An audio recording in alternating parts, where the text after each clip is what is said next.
옆에 계신 분들 한번 인사 나누실까요? 잘 오셨습니다. 사랑하고 축복합니다. 예, 잘 오셨습니다. 여러분 사랑하고 축복합니다. 오늘부터는 제가 이제 또 여호수아를 이렇게 여호수아서를 조금 이렇게 쭉 살펴보도록 하겠습니다. 자, 우리가 지난 시간, 그러니까 지난달이었죠. 여호수아 이 6장 앞부분까지를 저희가 살펴봤습니다. 그러니까 여리고성이 무너지는 그 장면까지 저희가 살펴봤어요. 하나님께서 여호수아를 통해서 이스라엘 백성들에게 어떻게 여리고성을 공략할 것인지를 말씀을 해주셨습니다. 하나님께서 이 언약궤, 하나님의 언약궤를 중심으로 그 앞에는 7 양당 나팔을 보는 제사장들을 세웠고, 또 그 앞에는 무장한 자들이 서 있었으며, 이 언약궤 뒤쪽으로는 후군들이 따르도록 했습니다. 자, 이렇게 진영을 갖추고 여리고성을 매일 하루에 한 바퀴씩, 6째 날까지는 하루에 한 바퀴씩 돌고 돌아왔고요. 7째 날은 7바퀴를 돌도록 그렇게 말씀을 하셨습니다. 그런데 하나님께서 명령을 하실 때 한 바퀴를 돌 때, 그리고 또 7바퀴를 돌 때는 아무 소리를 내지 않도록 하셨어요. 아무 소리를 내지 않도록 하셨다가 그 7째 날 7바퀴를 돌고 나서 여호수아가 외치면 그때에 외치도록 하셨습니다. 7번을 돈 후에 제사장들이 나팔을 불었더니 백성들이 큰 소리로 외쳤고, 이 난공불락의 성, 이거는 정말 절대로 무너지지 않을 것 같다고 했던 그 성이 완전히 다 무너져 내린 것입니다. 자, 우리가 사실 지난 시간에요, 이 말씀을 보면서 이 21절 말씀 부분을 좀 이렇게 살짝 그냥 넘어갔어요. 살짝 넘어갔습니다. 21절 말씀을 보면 이렇게 되어 있어요. 그 성 안에 있는 모든 것을 온전히 바치되 남녀노소와 소와 양과 나귀를 칼날로 멸하니라, 이렇게 되어 있습니다. 성벽이 무너져 내리자 백성들이 그 성으로 들어가서 성을 점령을 하는데요, 그 안에 있는 것을 온전히 다 바치는 겁니다. 남녀노소, 소, 양, 나귀를 전부 다 칼날로 멸하였다, 이렇게 되어 있어요. 성 안에 있는 모든 생명 있는 것들을 다 죽였다는 거예요. 다 죽였어요. 남기자. 또 생명이 없는 것들, 이런 것들은요, 정결하게 하는 과정들을 거칩니다. 철 같은 걸로 만들어진 것은 불을 지나게 하고, 나무로 만들어진 것은 물로 씻어서 다 정결하게 하는 이런 일을 했어요. 자, 이렇게 모든 것들을 다 멸하는 것, 이것을요 히브리어로는 헤렘이라고 합니다. 헤렘. 이 헤렘의 뜻은요, 진멸하다, 완전히 바치다, 이런 의미가 있어요. 전쟁을 통해서 얻게 된 모든 것을 하나님 앞에 온전히 봉헌하여 드리는 것을 그 목적으로 합니다. 그래서 생명이 있는 것은 생명으로, 생명이 없는 것은 정결하게 하는, 불을 지나거나 물로 씻어 정결하게 하여서 그것을 생명이 있는 것은 하나님 앞에 생명으로 드리고, 생명이 없는 것들은 정결한 과정을 거쳐서 성전의 곳간에 드리도록 이렇게 하였습니다. 이렇게 헤렘을 통해서 하나님께 드리는 것으로 온전한 봉헌의 의미가 있어요. 그런데 또 이런 것도 있습니다. 이스라엘 백성으로 하여금 이방 종교와 그 문화에 물들지 않고 여호와 하나님을 향한 순수한 신앙을 가르치도록 하는 그러한 의미도 있습니다. 하나님께서요, 애굽에서 이들을 인도해 내셨죠. 가나안으로 들이시면서 그들이 이방 종교의 부산물인 그들의 문화에 물들어서 하나님 앞에 범죄하는 이런 일들이 없기를 바라신 것입니다. 그렇기 때문에 그들의 종교와 문화에 젖어들지 않도록 특단의 조치를 내리시는 것이 바로 또 이 헤렘이기도 합니다. 이렇게 헤렘을 실시하는 것으로 여리고 성 안에 있는 살아있는 것은 모두 다 멸절되어야 했어요. 다 죽었어야 합니다. 자, 그런데 오늘 여러분 본문을 보셔서 아시겠지만 여기 지금 예외가 있습니다. 그것은 바로 기생 라합의 집에 속한 사람들이었어요.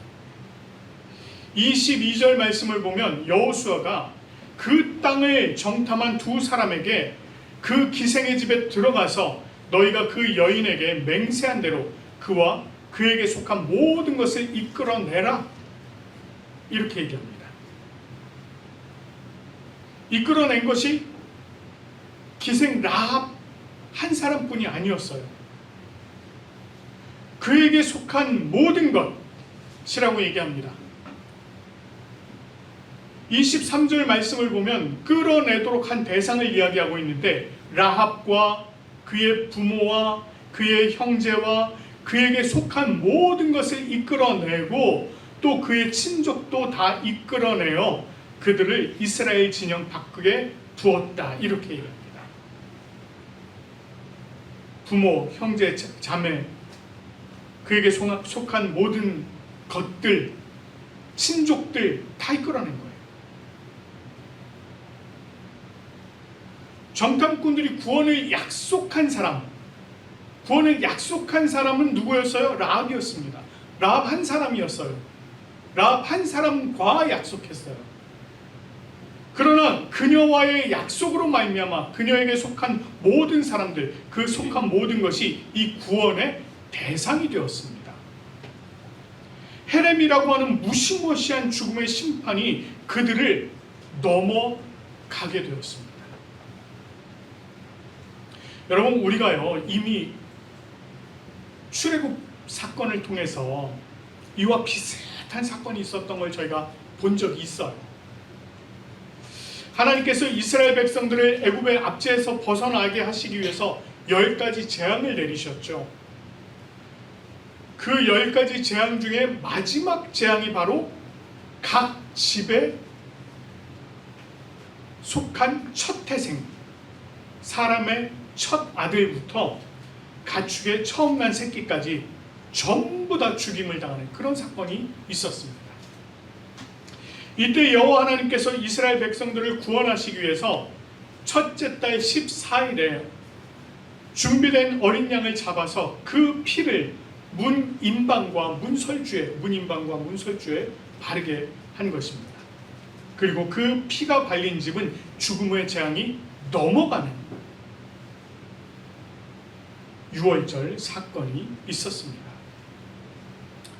이와 마찬가지로 여리고를 정탐했던 젊은이들이 자신들을 숨겨주고 도망하도록 도와준 라합의 집에 그 창문에 붉은 줄을 매도록 했어요.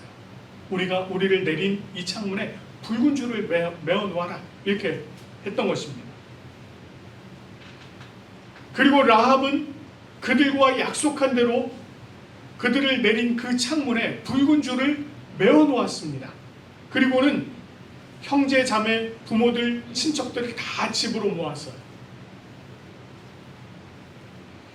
그리고 이제 결정적인 때가 되었을 때 이 붉은 줄을 맨 라합의 집에 속한 사람들은 이 헤렘의 심판을 그대로 피할 수가 있었던 것입니다. 출애굽기의 유월절 사건, 여리고의 이 라합의 사건, 공통점은요, 죽음의 심판 그리고 구원입니다. 그런데 이 두 사건이 또 다른 한 사건의 예표가 됩니다. 그 사건 역시 앞에 두 사건과 똑같이 죽음의 심판 그리고 구원을 전하고 있습니다. 그것은 바로 죄로 가득한 인류를 향한 최후의 심판과 구원의 사건인 것입니다. 우리가 살아가고 있는 이 세상은요, 이미 죽음의 심판이 시작이 되었습니다. 그리고 그 시작된 죽음의 심판은 지금도 여전히 이루어지고 있고 앞으로도 계속해서 이루어져 갈 것입니다. 사람이 죄악 가운데 살아가게 된 그 순간부터 이 심판은 이미 시작되었습니다. 그런데 이게 단지 육신의 죽음만을 이야기하는 것일까요? 아니요, 육신의 죽음만을 말하는 것이 아닙니다. 영적인 죽음, 즉 영원한 심판까지를 포함하고 있는 것입니다. 이것은 마치 출애굽의 마지막 재앙같이 또 여리고성을 향한 헤렘과 같이 무섭게 임하는 그러한 심판이에요. 그런데 이와 같은 무섭게 임하는 심판 중에도 구원의 은혜가 베풀어졌습니다. 출애굽의 6월절 어린 양의 피, 여리고성의 붉은 줄, 그것이 약속의 증표가 되었고 그 증표 가운데 있는 이들에게는 구원이 임하였습니다. 마찬가지로 죽음의 심판이 이미 시작된 이 세상에도 구원의 증표가 주어졌는데 그것이 바로 언약의 피, 바로 예수 그리스도께서 흘리신 보혈입니다. 이 모든 사건들을 보면은요, 그냥 아무런 경고 없이 조용히 있다가 어느 날 갑자기 임한 것이 아니에요. 이 모든 사건들은 심판의 선언이 있었습니다. 심판의 선언이 있었고 그 심판의 선언 가운데 구원의 약속이 또 있었습니다. 그리고 그 구원을 위한 실행의 과정이 있었고 그 결과가 드러나게 되는 것입니다. 자, 이 구원의 약속에는 한 가지 조건이 있었어요. 한 가지 조건이. 그것은 붉은 피, 붉은 줄. 바로 이것이 조건이었습니다. 누구든지 그 안에 있는 자들, 그런 자들은 다 구원의 약속이 임했던 것입니다. 그래서 그들에게 구원의 약속을 위한 실행, 즉 어린 양의 피를 잡아서 그 피를 바르고 집에 머물러 있는 것, 붉은 줄을 메어놓고 그 집에 머물러 있는 것, 이것이 그들이 할 수 있는 실행이었습니다. 그 결과는 죽음 가운데서 생명을 얻게 되는 것이었어요. 지금도 이것은 마찬가지입니다. 이미 세상을 향한 심판의 선언이 있었어요. 뿐만 아니라 그 가운데 구원하실 구원의 약속도 있었습니다. 그리고 그 구원의 약속의 한 가지 조건이 있다면 바로 어린 양이신 예수 그리스도를 믿는 믿음, 그것이 하나의 조건입니다. 우리가 우리의 구원을 위해서 실행해야 할 것을 굳이 말한다면 그것은 어린 양이신 예수 그리스도를 믿는 것, 그리고 그분의 보혈 아래에 거하는 것, 그것뿐입니다. 우리가 할 수 있는 게 아무것도 없어요. 예수 그리스도를 믿는 믿음 안에 거하는 그것이 우리가 해야 할 일인 것입니다. 그러면 죽음의 심판 가운데 있는 우리들에게도 생명을 얻게 되는 그 결과가 드러나게 된다는 것입니다. 자, 그러면 이렇게 구원을 얻게 된 사람들이 어떻게 살아야 되겠습니까? 우리가 어떻게 살아야 되겠습니까? 그것을 오늘 본문 26절에서 전해주고 있습니다. 26절 말씀을 보면은요, 이렇게 말씀하고 있어요. 여호수아가 그때 맹세하게 하여 이르되 누구든지 일어나서 이 여리고성을 건축하는 자는 여호와 앞에서 저주를 받을 것이라. 그 기초를 쌓을 때 그의 맏아들을 잃을 것이요 그 문을 세울 때에 그의 막내 아들을 잃으리라 하였더라. 이렇게 전하고 있습니다. 헤렘의 대상이 되었던 이 여리고 성, 그 성을 다시 건축하는 저주를 받을 것이다. 벽을 쌓을 때는 맏아들을 잃을 것이요 문을 세울 때는 막내 아들을 잃을 것이다. 이렇게 얘기합니다. 여러분, 우리 이제 제가 여러분께 이렇게 성경에 대해서 몇 가지 얘기하면서 항상 말씀드렸던 것 중에 하나가 이런 거예요. 성경에서 보통 첫째 이렇게 얘기하면 이 첫째는 대표성을 가진다 이렇게 얘기했습니다. 이번에 그 시골에 내려갔더니 얼굴은 몰라도 상필이라는 이름을 다 아시더라고요. 그래서 어떻게 다 아시나 이랬더니 동네 어르신들이 저희 아버지를 부르실 때 또는 저희 할아버지를 부르실 때 상필 아버지, 상필 할아버지 이렇게 부르셨다는 거예요. 그게 대표인 거예요. 대표. 이 대표가 누구까지 대표할까요? 제 동생까지를 대표하는 겁니다. 이런 대표성이 있어요. 그러니까 첫째라고 이러면 첫째를 잃는다, 맏아들을 잃는다 이러면 어떻게 보면은요, 사실 그 나머지를 잃는다 라고 하는 의미가 그 속에 이미 포함이 되어 있어요. 이미 포함이 되어 있습니다. 그런데 여기에요, 막내 아들을 잃을 것이다 라고 하는 내용까지 써놨습니다. 이것은 맏아들부터 막내 아들에게 이르기까지 그 사이의 모든 아들들을 다 잃을 것이다 라고 하는 이야기예요. 모든 자녀를 다 잃을 것이다. 그런데 이 막내 아들을 잃으리라 라고 하는 이 내용을 딱 첨가를 해서요, 이 내용을 확실하게 강조를 하고 있는 것입니다. 이것은 여리고를 다시 세우려 하는 행위는 절대로 용서받을 수 없는 심각한 범죄 행위다 라고 하는 것을 이야기하는 것입니다.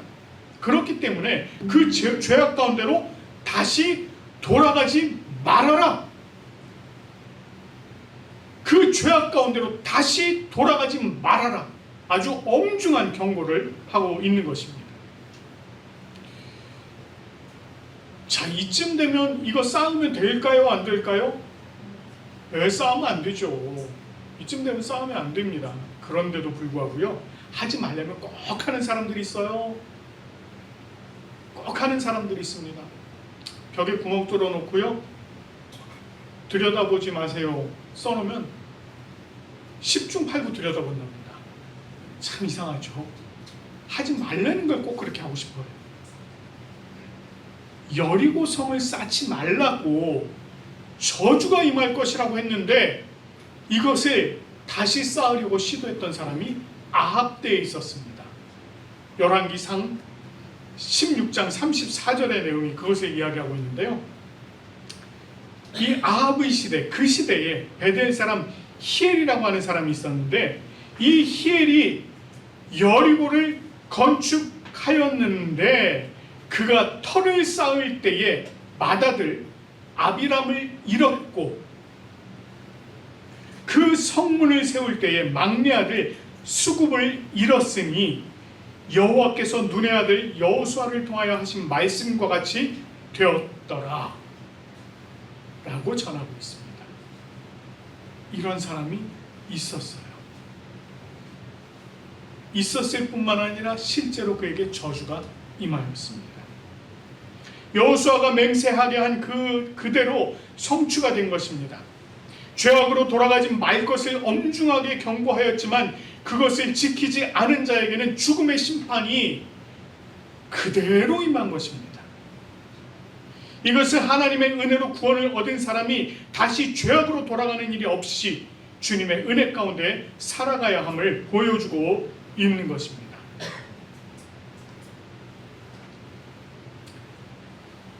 저와 여러분은 본래 헤렘과 같은 심각한 죽음의 심판 아래에 놓여 있었던 자들입니다. 그러나 우리를 사랑하신 하나님 아버지께서 우리를 구원하시기 위해서 어린 양 예수 그리스도를 이 땅에 보내주셨어요. 그리고 우리를 향한 구원의 약속을 말씀하시면서 오직 예수 그리스도를 믿는 믿음 안에 거하도록 하셨습니다. 그 믿음 안에 머물러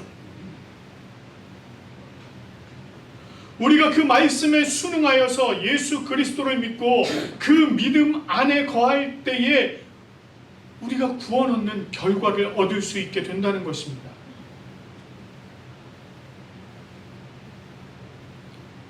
이 구원을 위한 대속제물 예수 그리스도를 우리가 준비했을까요? 아니요, 우리가 준비한 게 아닙니다. 하나님께서 우리를 위해서 친히 준비해 주셨습니다. 무슨 얘기예요? 우리가 우리의 구원을 위해서 힘쓴 것은 아무것도 없다는 것입니다. 여러분들이 나의 구원을 위해서 막 노력하고 애쓴 거 있으세요?